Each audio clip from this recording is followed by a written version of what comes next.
Well, I hope you have all had an amazing Christmas, family or no family. It has been a different one, but to bring us into the new year 2021, I have a very interesting video.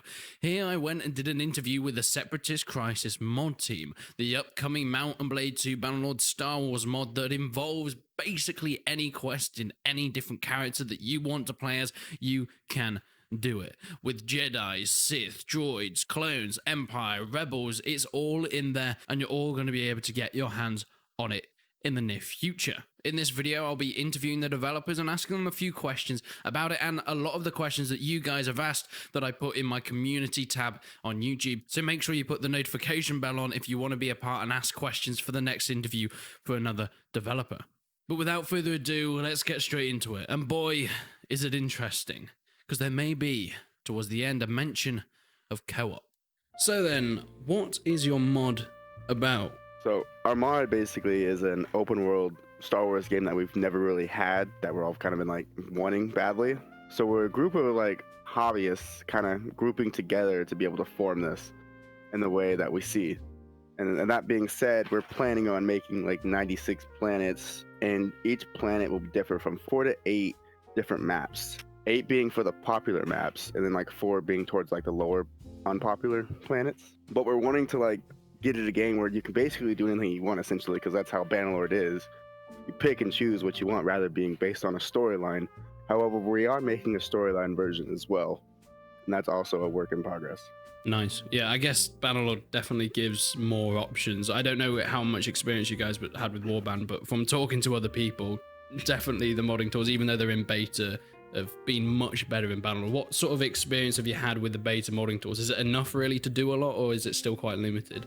As the map lead, I've been interacting with the mod tools a lot, and I've been trying to figure out what we can and can't do past mapping, into weapons and animations, all that other kind of thing. The mod tools are surprisingly powerful. I know a lot of the developers out there are frustrated with what we can do, but with what we can do, there's a lot we can do. If we had all of our 3D assets today, we could probably finish the project in 4 to 6 months. Wow. That's our biggest bottleneck. And that's because the mod tools do actually provide a lot of baseline stuff. And then we've seen other developers kind of go past that, and they're doing, they have maps out there. The Game of Thrones and Lord of the Rings projects both are fairly ahead in those areas. And I think they're even playable at this point, right? Caloredia at War. Yeah, there's some, I mean, it's mostly just troop changes at the moment. There is a bit of like magic and stuff, but it's, from what I played, it's still pretty basic level with it. Okay, well then they're all in still beta testing, then not live or anything, but they've been showing off their world maps and stuff like that. So we are able to get pretty far. It's just the amount of time it takes to set up a world map with custom locations and all that. It takes a while. It's tedious with the mod tools, and hopefully they make it a little bit more robust and reliable as we go forward. But I think we could accomplish a lot with what we have available today. Nice. Well, obviously the main difference with this Star Wars mod, as with anything compared over to the normal native, is going to be stuff like blasters and guns. And there's like some musket mods at the moment, but they're very basic. They don't make gun sounds, and they reload like crossbows. So how are, like, when you develop them and obviously got to the stage you're happy with, how are blasters gonna work? Well, I can jump in here for the sound end of things, since I've been designing the blaster sounds. And the way I've been going about it is that the blaster sounds are something that everybody knows. The Star Wars sounds are very familiar. And the good thing for me in that regard is that in the times when the movies were originally made, the first trilogy basically, the sound engineering relied way more on the creativity rather than technology, because the technology wasn't as far as we are these days.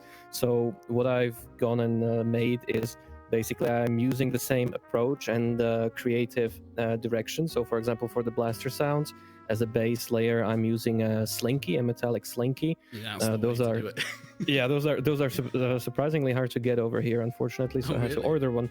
But and then you just put a contact microphone on it, and you get basically, with different impact, different stretching, you get the basic sound of the blaster. And from there on out, it's just basic gun stuff. You had the base layer, you had the thumb, you had the mechanical layer. So I've been kind of taking my own spin on the rest, but the basic layer there is using the same techniques so that it still has a familiar sound, but we are doing our own thing with it basically.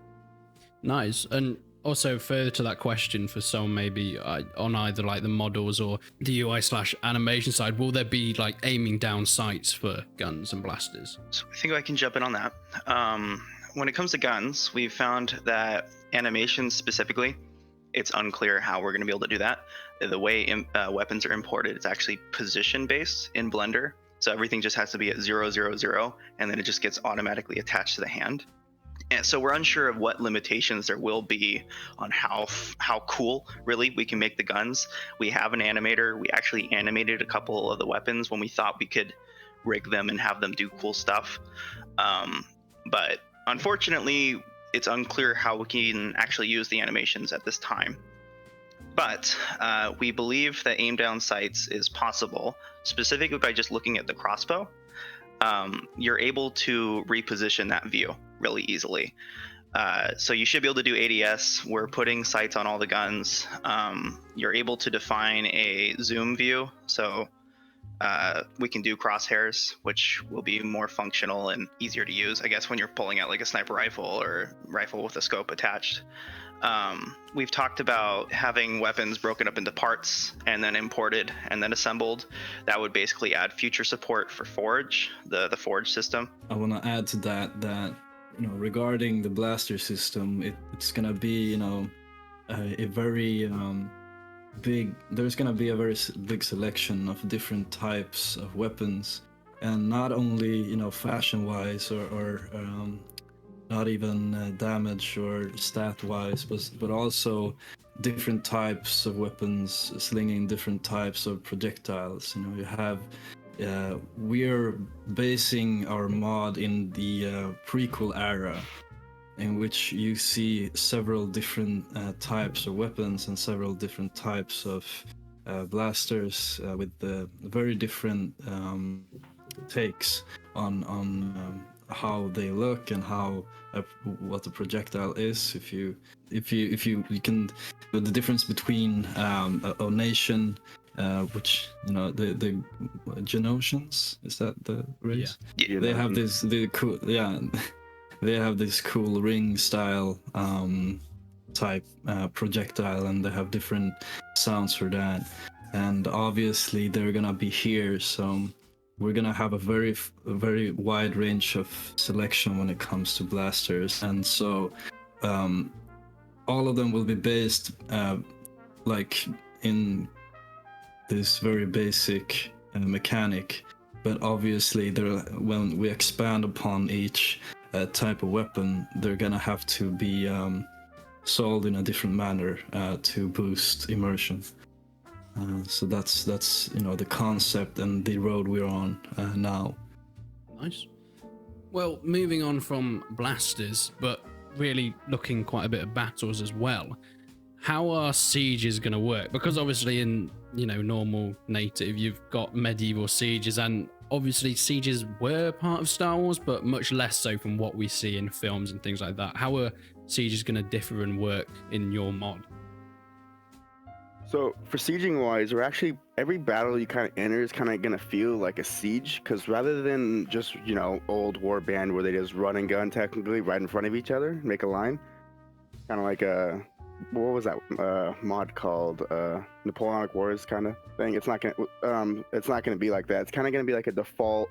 They're gonna run to cover kind of thing. Like if there's trees or anything in the way, they're gonna go to that and they're gonna take cover, and it's kind of gonna be like an actual blast and kind of make it really immersive. Like this is actually happening, And that's kind of how sieges work. And then when the actual sieges actually happen, when you're sieging like the forts or whatever you want to call like the fobs, there's gonna be like ATT walkers, things like that in the actual battlefield going. So rather than a siege tower, it can be like an ATT tower or ATT walker, or the other little walker. I can't think of the name at the moment. I apologize. But things like that are going to be happening. Yeah, that was another thing I was going to ask in terms of siege weapon, because I mean, there isn't that much siege weaponry in Star Wars. Well, nothing really like what we get in Bannerlord at the moment. So it's going to be bigger vehicles and things like that, are they going to be available in pretty much all battles? Are they going to be things that you have to put in your army, so recruit them like you would a soldier, or is it going to be like in Bannerlord where you build them before a battle? Well, so on that, there's a couple vehicles that will be more like static locations. So if you think back to Star Wars Battlefront 2017 or Classic, the Classic 2005 Battlefront 2, on Geonosis, the Republic side had that little Republic command station at spawn. Yes. It's also seen in 2017's Battlefront, 2015, I think not so much.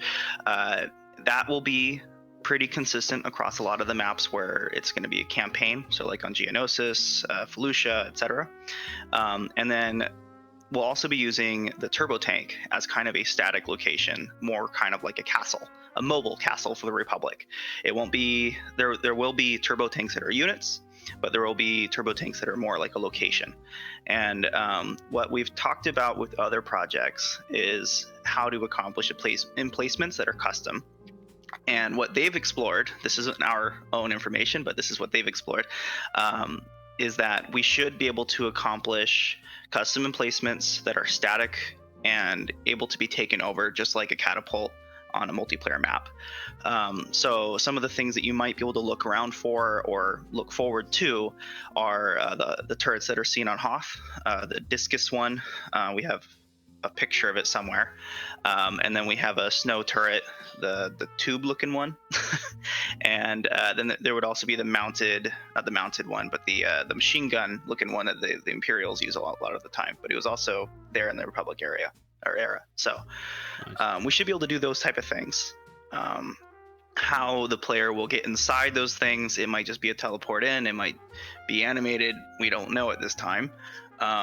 How well they'll work or how balanced they'll be, don't know at this time, but we should be able to do custom emplacements, and there's a few options for us that feel immersive and should be fun for people to play around with. Cool. Well, moving on from sieges, I think this is probably one of the main questions and one of the big things that I think people want to know. What heroes and characters are going to be included, if any, from the movies, the shows, or even the books? So for that one, all like the known clones like Commander Rex, Commander Cody, they're all gonna be there for this. Like any clone that you can think of that's been important is gonna be here for that. For the Jedi wise, we're gonna plan to implement them. However, we're not certain if we can custom add faces yet or not. We're still working on that. If we have to maybe make their custom faces like an actual part of their armor or whatever to personally get those in. But we're personally wanting to add every single one of them that were actually the known, what makes Star Wars what it is in this movie. So will heroes be killable? And also, if there's Sith and things, will another one spawn if you do kill a Sith? So on how that would work, they would be killable on just a regular free roaming. On when you're actually playing campaign, we're gonna have it to where you have to get to a certain stage in order to kill the certain whoever it is you're going after, kind of thing, to make it more of like a storyline driven, and you can't just go on a psycho rage killing everything. Clone lore. So there's basically 6 different campaigns originally that you can do. One being like you can go onto the Republic Commandos path and basically lead a squad of 4 troopers, or basically carrying out special operations, proving combat support during battles. And you can also lead the path of an ARC trooper, become an elite soldiers in the guard under the command of a Jedi or a clone commander. That's another path that we're kind of looking toward. And you can also become a Jedi or a Sith or anything down the line. You can also become a Mandalorian, I should say, or just go join the Hut and be. Yeah. Well, I was about to ask about the Mandalorian, obviously, because it's a massive topic at the moment with the incredible show. But so there is going to be a Mandalorian faction. How is that going to differ from one of the more regular factions, like, as just being a clone or something like that? Is it going to, can you go down bounty hunter routes? Do you get quests and stuff? Will the quests change with that sort of thing?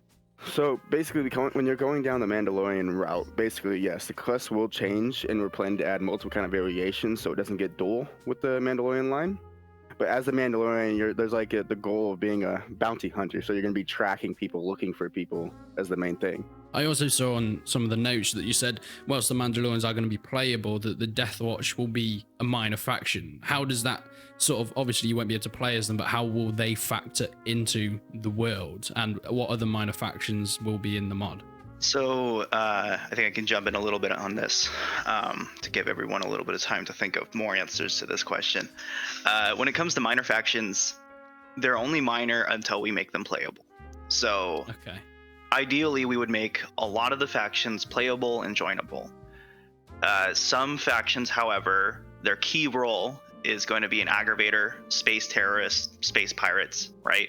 So we want them to fill that role first, and then we want to make them playable. We want to make sure that the playable factions that we put out first are the ones that people really want to play as first. So we talk about in Devlog 2, there's those 6 storied campaigns. Those tied factions are going to be the first playable factions. And then basically every group after that is up for grabs. We will try to make them playable, but it's all based on time constraints, right? So Deathwatch might be more story involved. You might interact with them more through the Mandalorian storyline than you would by joining them and trying to like overthrow Mandalore or something. Speaking of the likes of bounty hunting, there will be several things you can do as a sort of a job, especially when you free roam. That it's not limited to bounty hunting, but also stuff like mining and things of that nature. So that's gonna be a whole different route you can take if you want to roleplay. So yeah, it definitely sounds like you're sort of going more down the roleplay road. Because like, I mean, Mount and Blade has always said it's an RPG, but really everyone just sort of just builds up an army and goes and conquers stuff rather than the quests aren't the biggest point, is what I'm trying to get at. Mount and Blade, people kind of just ignore the quests. So I guess if you can make enjoyable and more interesting quests and side things to do, then that'll be good. In terms of like, I know you're focusing on the Clone Wars. Is there any possibility of branching out to in the future to any other time periods? That being said, it's been considered multiple times to actually have the game elevate into the Imperial stage. And the reason behind that is the guys that are working on the Star Wars Modern Warband have really good high poly models from the Imperial stage that we can basically take advantage of, because we're sharing assets with them. But the only difference is they're more of the Imperial stage. Yeah. So we can't really use anything from them, but majority of the work's already being done, and they actually have really good models that we could import over into Bannerlord with a higher res, higher poly count, higher res, essentially better models that Bannerlord can be able to use. It sounds like this might be completely off, but in my head I'm imagining sort of a Rome Total War Marion Reforms thing, where like all of a sudden everyone gets upgraded or like the time changes and stuff. Do you think there's going to be I mean, it doesn't sound like it will really work that well, but would there be any chances of some Remnants clones fighting against Empire or Rebels or whatever, some mixing of timelines? Well, we've discussed the first couple years of the Empire being up for grabs. Basically, Order 66 would happen. I think Cyrex, when we talked about it at the time, basically said, well, the way we might be able to accomplish that is by deleting Anakin Skywalker and literally just spawning Darth Vader. And then that would be the new guy. He would take all of his stats and he just move forward. You should have just a little text that comes at the bottom saying Darth Vader has joined the game. He has entered the chat. Skywalker has been banned.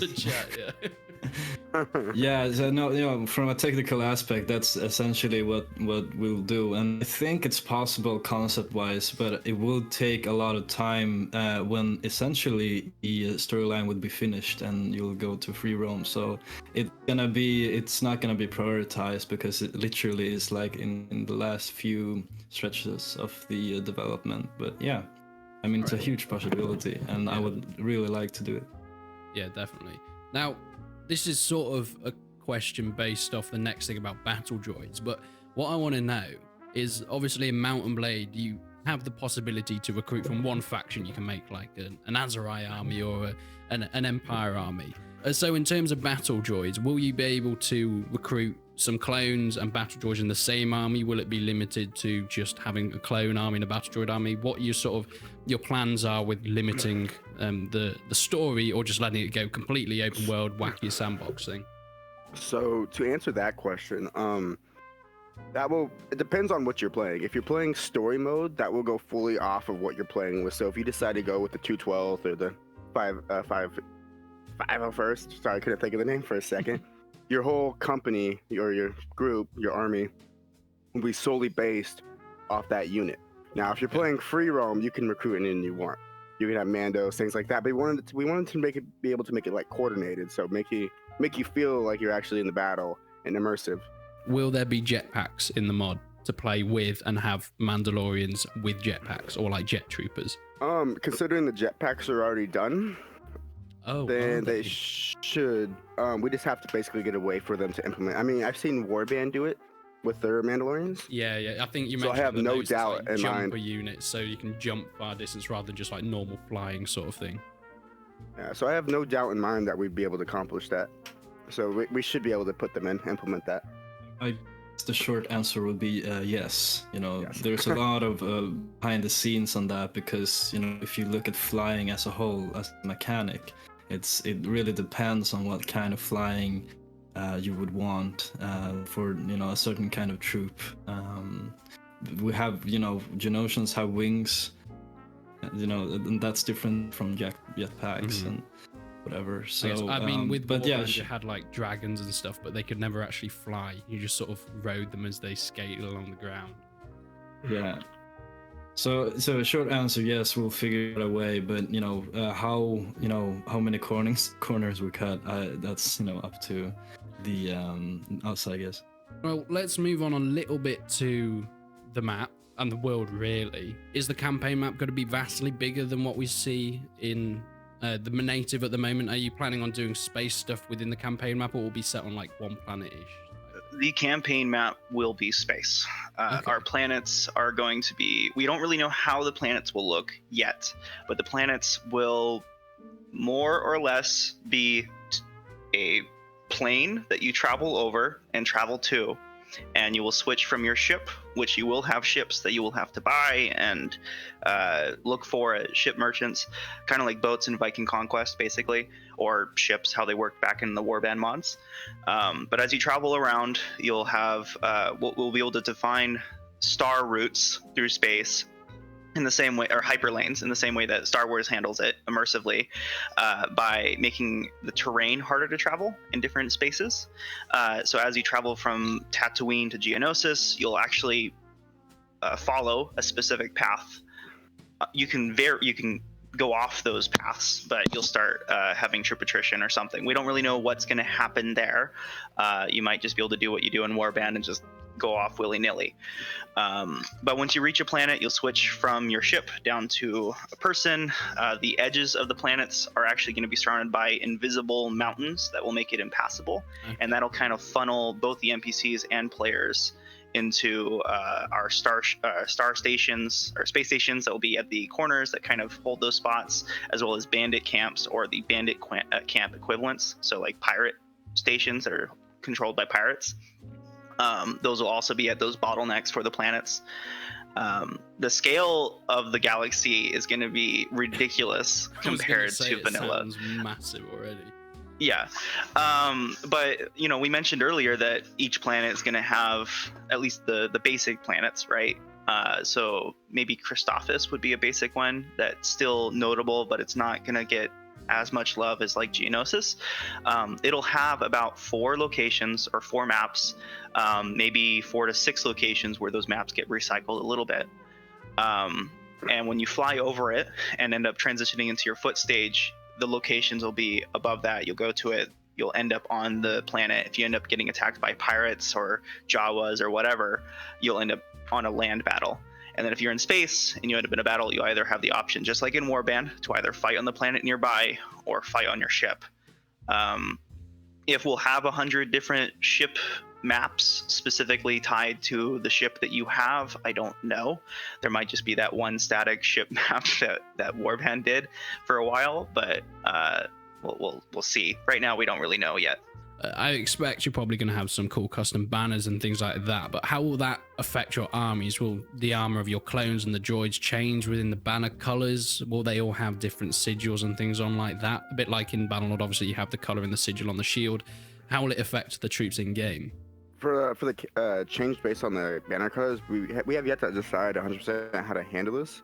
We have a couple options. One option is to have clone armor markings change completely based not just on the colors of the banner, but the symbol on the banner itself.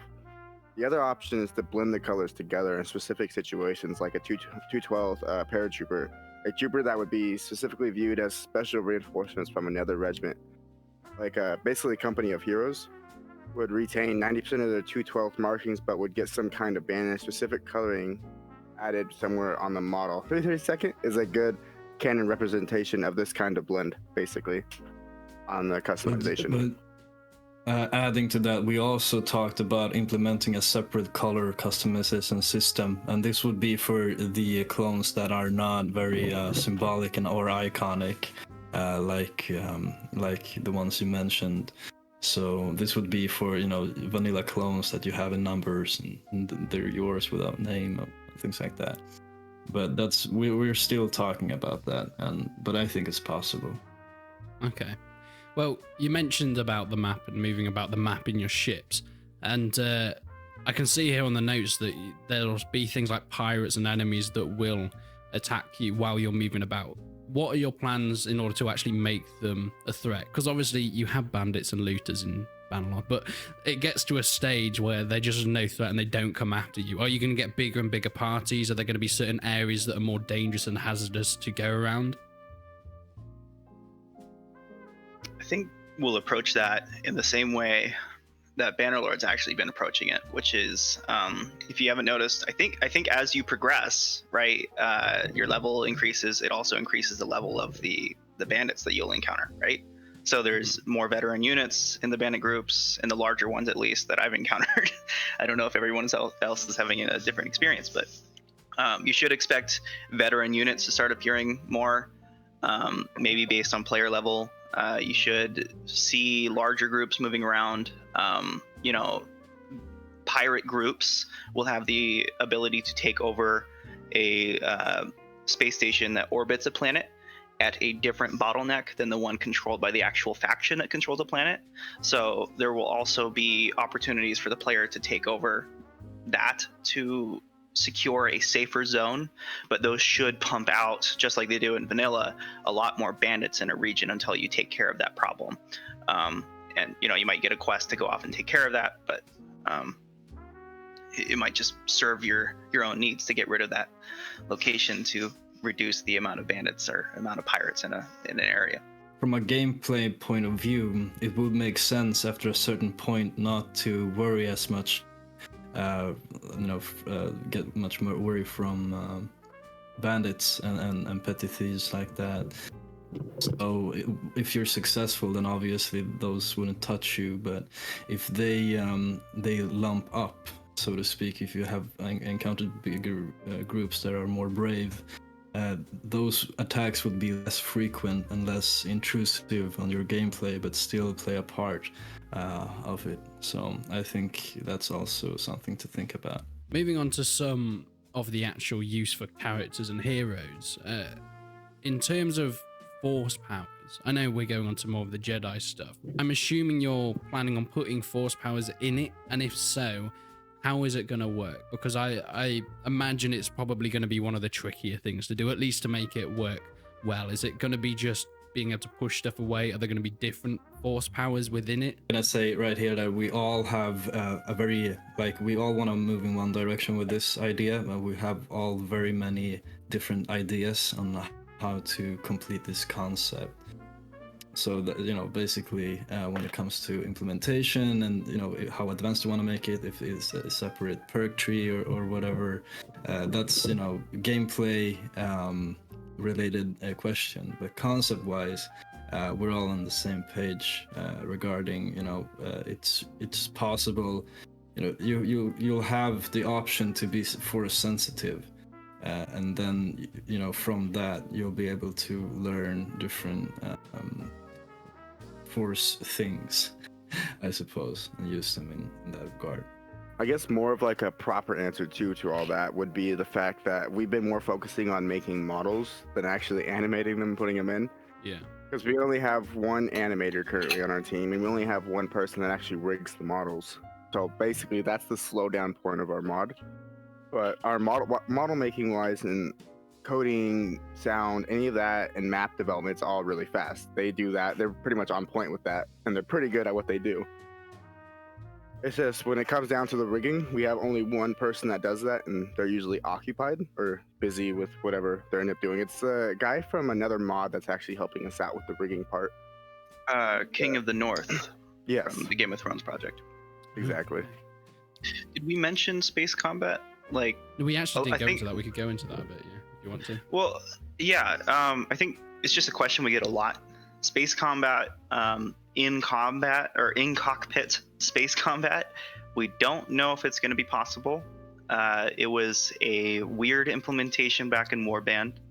I mean, it was a semi-cool implementation, but it was like playing an arcade game from the 1980s on my computer in 2020. So it's something we'll look at it much later down the road. Yeah.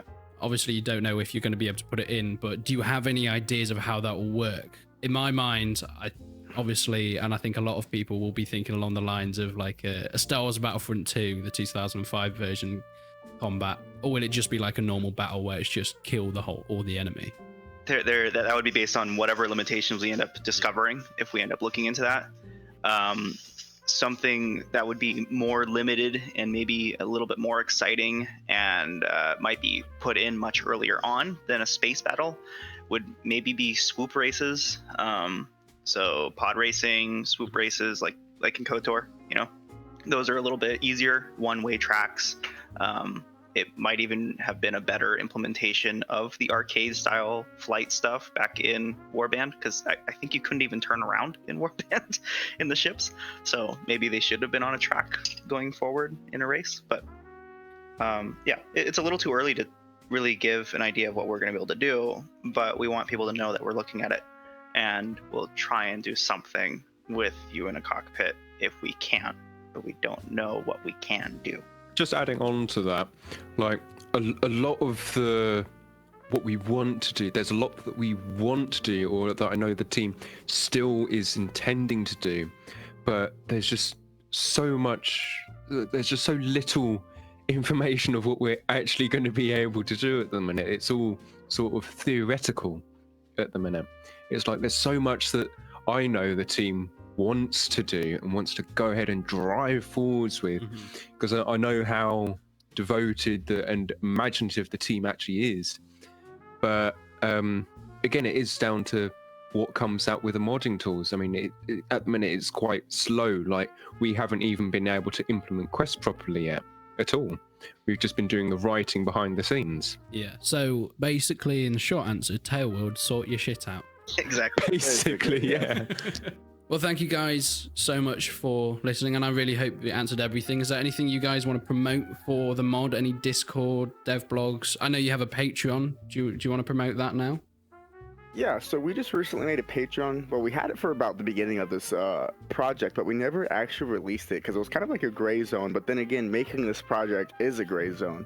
And the theory is because due to copyright. But however, this is a non-profit Patreon. So anything donated to this Patreon is going specifically to the mod. And what I mean by that is, so any of those funds, like, for example, we can buy 3D models, for example, like the Ashoka we mentioned to you. I sent you a picture of that as well. That is an amazing looking model. It's a beautiful piece, and it fits right well with the poly count on it, so it'd be fine. And anything forward. So once that goal's released to that, like, that's going to save our team probably a month's worth of work just trying to make that ourselves. It just speeds up the progress of the mod actually being developed. And we're also going to be using those funds for multiplayer servers, so we can make our own multiplayer servers down the road for the mod, and potentially co-op, because I forgot to mention this, but the co-op team is actually working with us to make co-op. We're going to be the first mod that has co-op. Yeah, that's actually a massive point. I've done a video on the co-op mod, and even like the basics that they've shown, even just being able to go into the same map as someone is incredible. So you're saying, I saw on your FAQ that you're actually working with them. So you think you're going to be able to be the first mod that works with co-op then? Yes, we are their first project. Once they release it for vanilla, they're going to be coming to us to basically redo their coding for the actual, or work it around to make it work for the Star Wars project.